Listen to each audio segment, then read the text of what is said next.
Okay, Assalamualaikum warahmatullahi wabarakatuh. Baiklah, rakan-rakan pengetua besar serta rakan-rakan elit SIP. Pada slot kali ini, saya akan menyambunglah tajuk OPPM. Jadi ini hari saya akan menyambung berkaitan dalam perancangan kita itu berkaitan dengan OPPM, iaitu One Page Project Manager.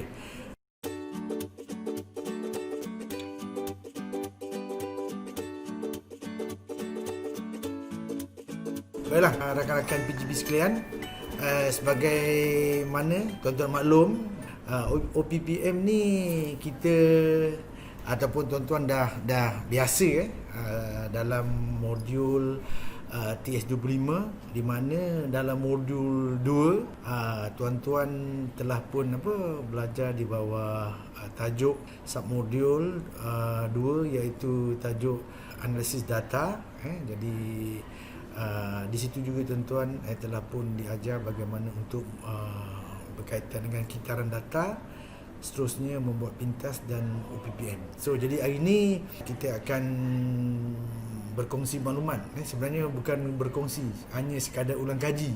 Dan saya faham dan saya percaya bahawa rakan PGB yang menyertai penulisan ini memang dah biasa ataupun dah faham sangat tentang OPPM ini. Sebab itulah tuan-tuan dipilih dan juga semasa proses membuat projek ini tuan-tuan dah ada pengetahuan asas tentang OPPM. Cuma pada kali ini saya hanya ingin ulang kaji sajalah agar tuan-tuan lebih memahami, terutama saya nak kaitkan OPPM kita dengan projek yang kita buat ini. Apa yang penting kenapa kita perlukan aja sesi ini, supaya kita memastikan bahawa dalam projek yang tuan-tuan buat ini, tuan-tuan perlu melalui proses pintas dan OPPM, kerana ini salah satu tools yang wajib dalam pelaksanaan projek kita. Baiklah tuan-tuan, sekadar ulang kaji apa itu OPPM.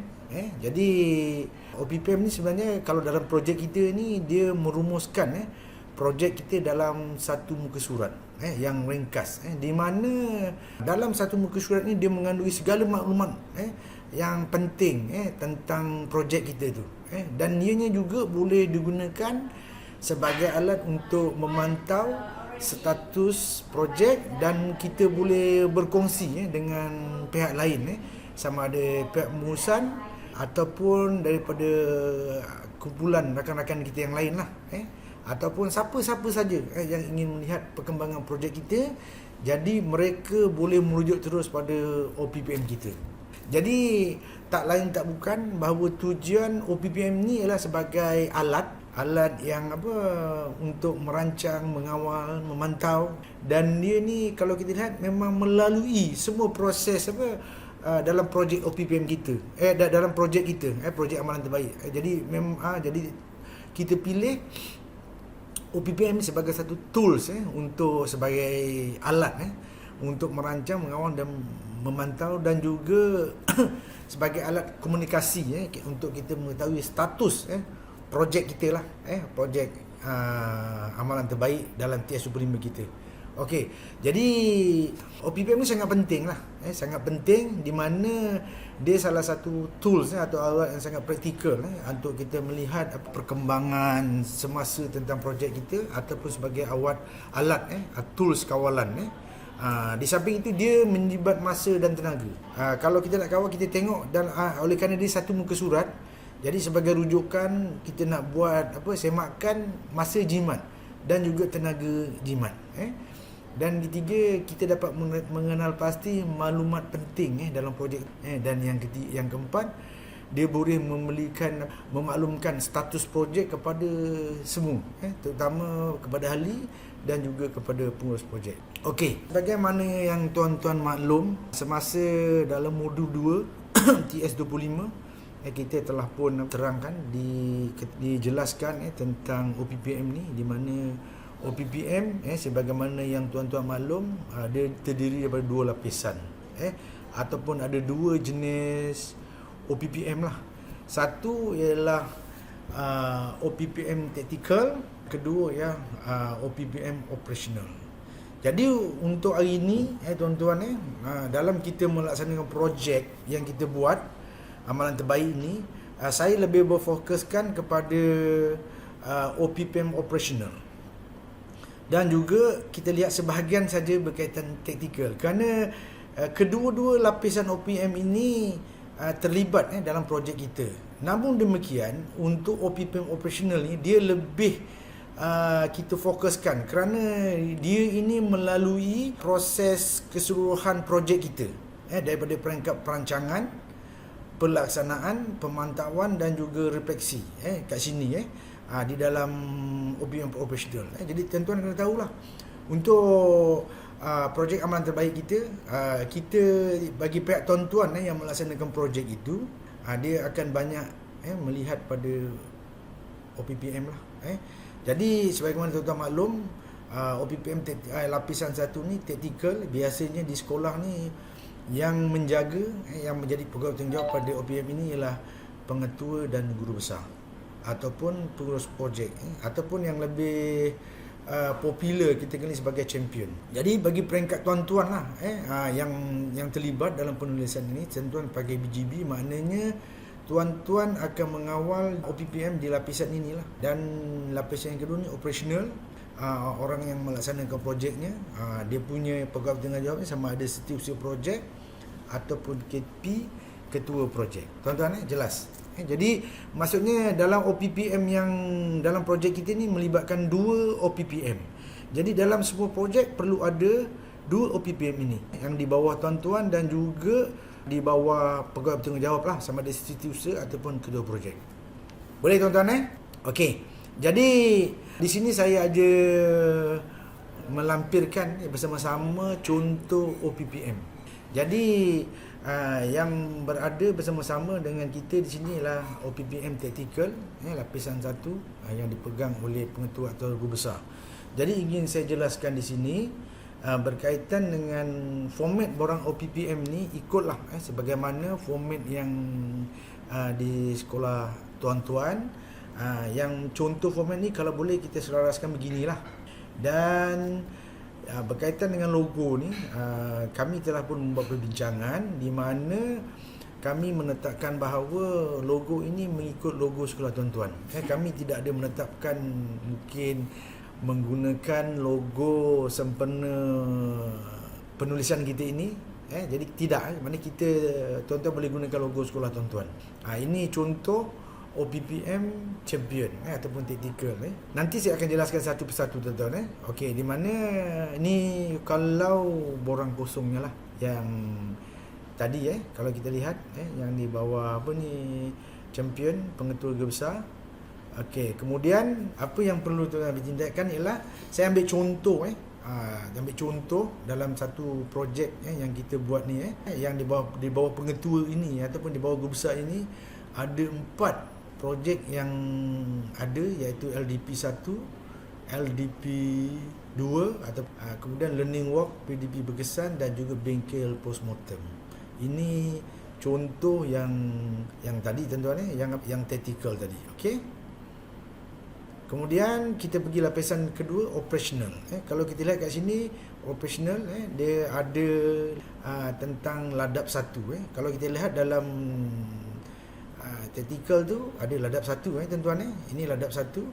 Jadi bila kita pindahkan dia, ni ladap 1 bila kita pindahkan dia di dalam operational, di bawah ladap 1 ini, ladap 1 lah.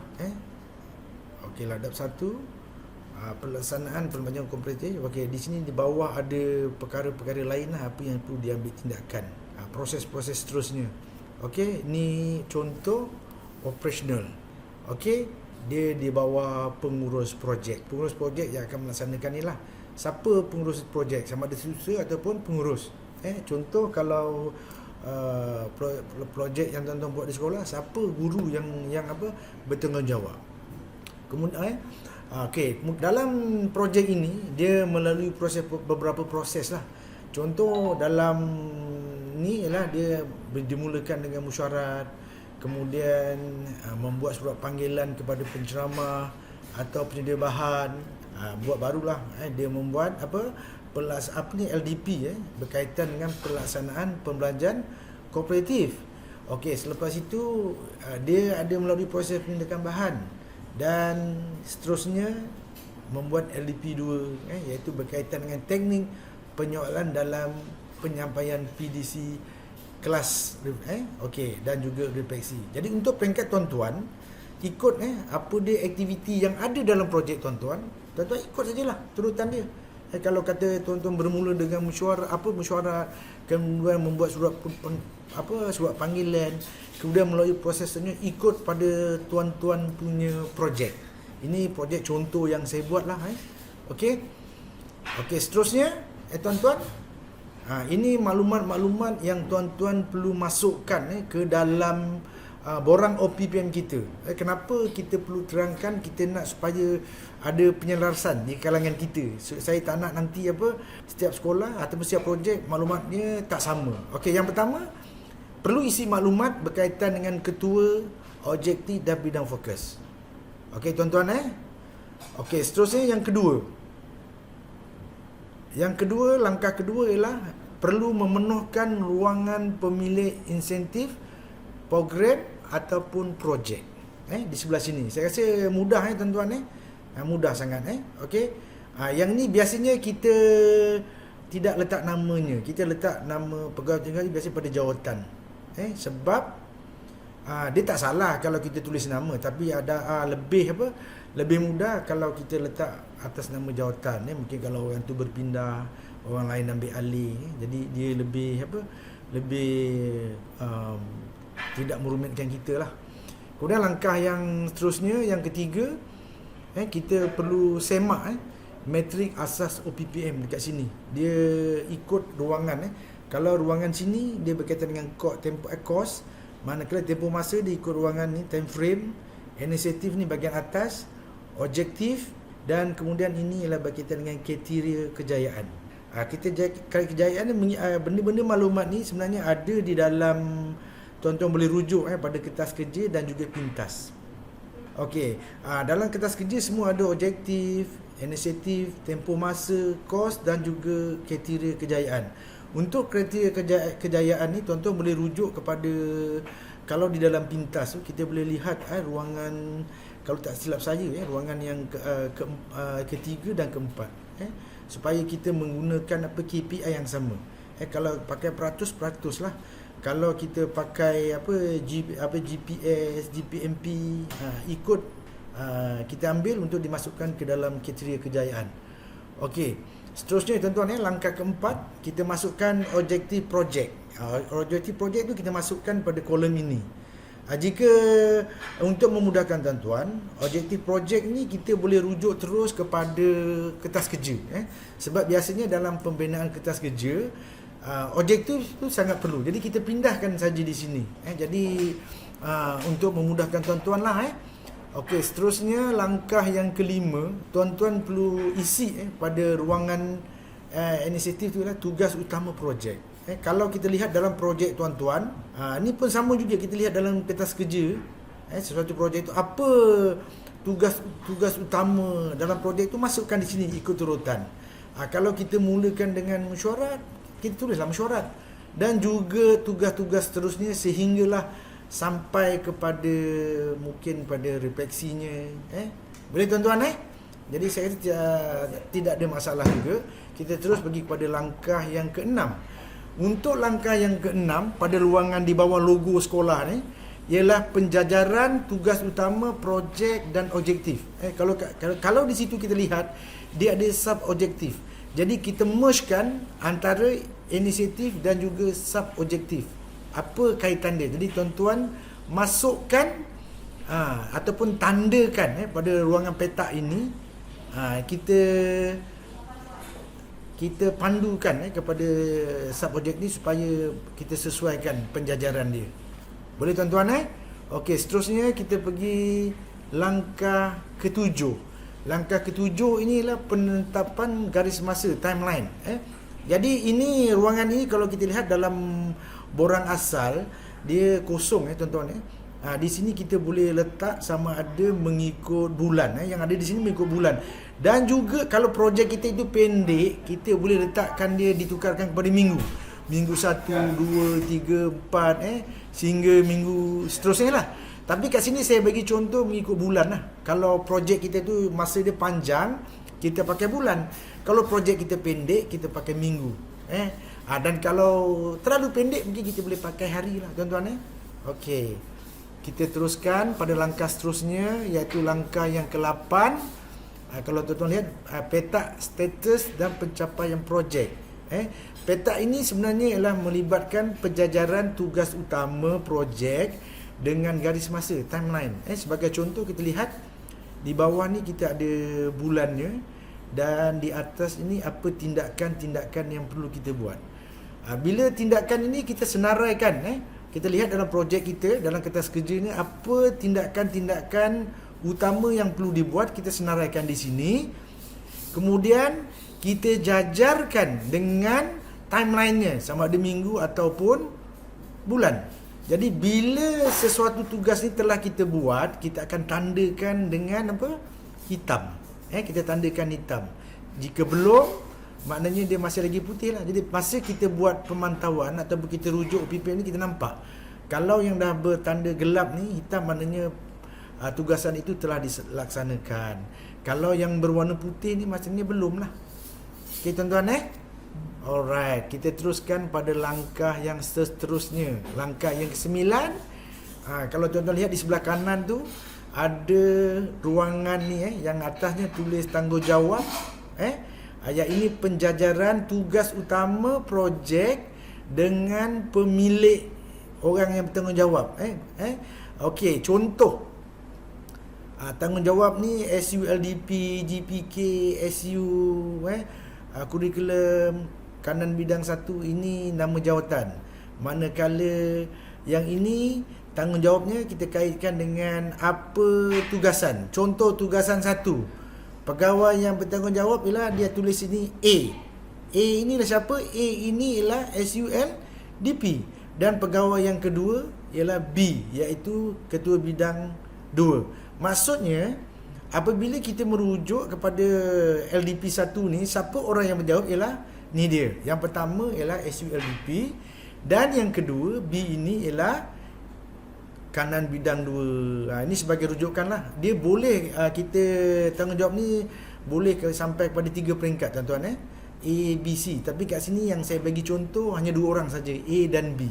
Jadi kita juga boleh buat sampai 3 lah, A, B, C. Jadi pegawai bertanggungjawab pertama dan juga pegawai bertanggungjawab kedua.